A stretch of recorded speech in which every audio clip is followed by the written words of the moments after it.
I think they have. I mean, you have five really good defensive linemen that can all win in different ways, and they have guys that rotate in and play well, play good as well. And so they know what their scheme is. They know how to get after the quarterback. And so for us, it's just having great protection schemes, changing up the looks for them so they can't just tee off, and then I think just going out there and getting the ball in my hands whenever I need to, and then take shots whenever I need to as well. From a bye-week self-scouting standpoint, like from one half to the other, I guess if there's one point of emphasis for yourself, what are you focusing on maybe being better at in the second half? Yeah, I think just staying true to the progression sometimes as the games go on. I think if I look back, especially at the Bills game in general, I think I started off pretty well at going through my progressions, but as the game went on, getting away from that. And so trying to be better at that and then trying to settle myself down in some of those moments. But we did a lot of good things. It's just about being more consistent on a week-to-week basis. What are those self-scout things? Like after the Bills game, Harrison was saying he was picking up tendencies on Worthy and stuff like that. I mean, number one, is it possible to happen? Did you see it when you went back and looked at things, and how do you prevent that?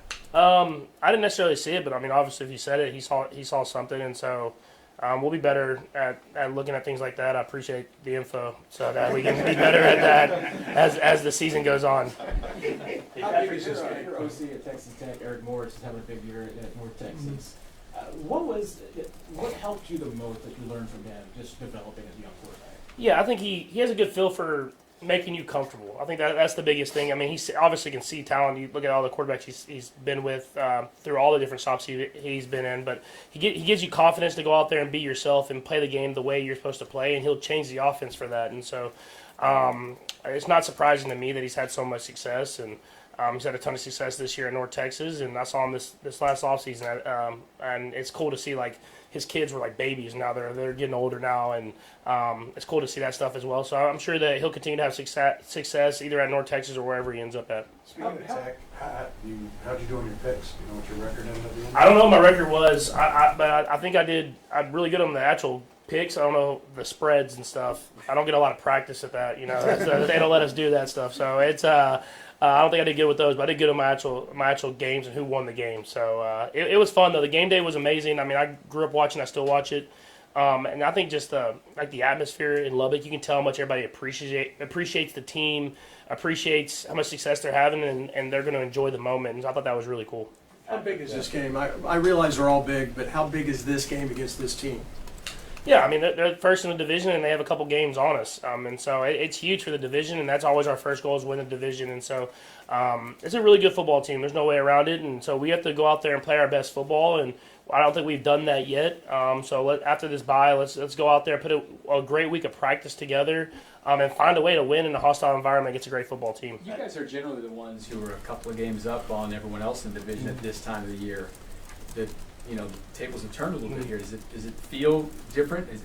What's the desperation? I don't know. What's it feel like for you guys right now? I mean, I think you understand this game's important. I think that's the biggest thing. I mean, it's a divisional game, and they're always important. But with them having the lead and us needing to go out there and win to have a chance to win the division, I think guys understand that. But at the same time, all we can do is have a great day today, and we're gonna have a great week of practice. Put that together, and then go out there and play our best football. And I think if we play our best football, we can win against anybody. And so we have to go out there with that mindset of let's play our best football this weekend.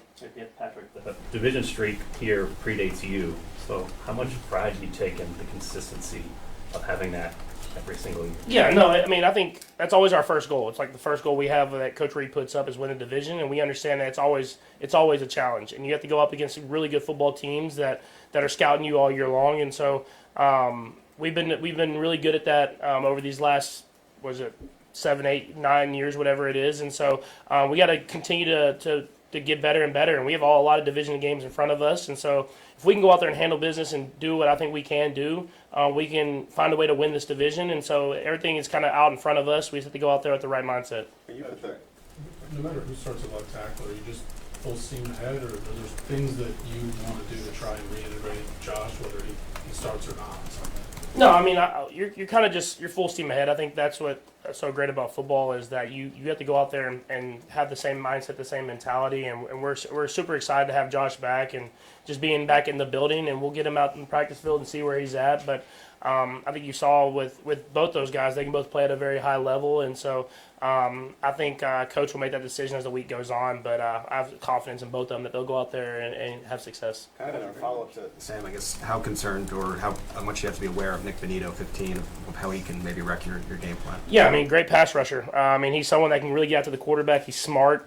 He does a lot of spying on me as well, and so he's a really good football player. And just like the other guys, when they got a lot of sacks for a reason, they got a lot of guys, Zach Allen inside and Cooper on the other side. They got guys everywhere that can make plays, and so just not letting them make a play that just completely disrupts the entire game. Just kind of getting the ball out of your hands, trying not to take sacks, and then let the game come to you. Patrick, what type of winning the division of being a couple of games back, but I think you still, I don't think the tiebreaker for the Chargers, but you still might control your own destiny as far as that goes because you have those games head to head, but this would be it, right? There's no more margin for error after that. Is that something that you're aware of that you look at? Does that make that?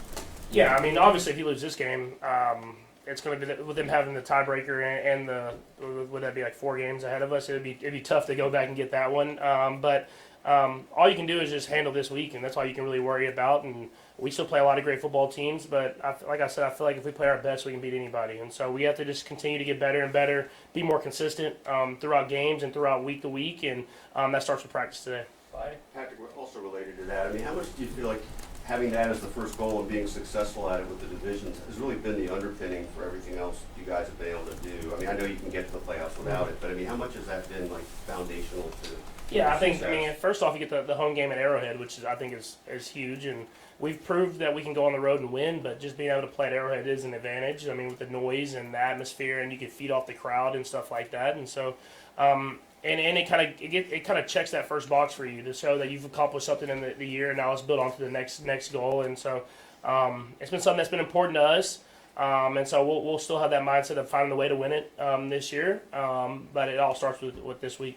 It is just a little unrelated, but you alluded to it with being conscious of the betting stuff. How much has the NBA and MLB stuff been present in your mind, and do you feel like the safeguards are all in place well in the NFL?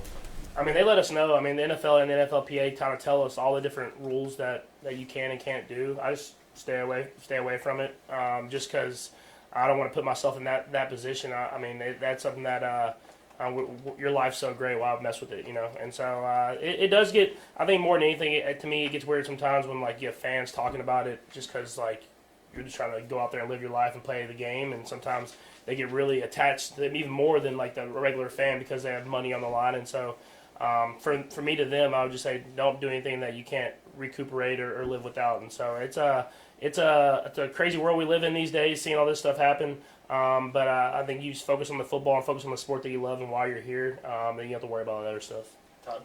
On that front, you went 7-2 apparently on your picks. That's what I've been texting. Tied with Big Bergazzi for first place so far. So down with the tech thing, you've got your NIL folks down there that you've done, and Cody Campbell's been right on the forefront of all this stuff, but he's also trying to rein it in a little bit with some of those commercials we see all the time. Did you guys have discussions down there? I mean, your crystal ball, where do you think this is going to go in the next couple of years?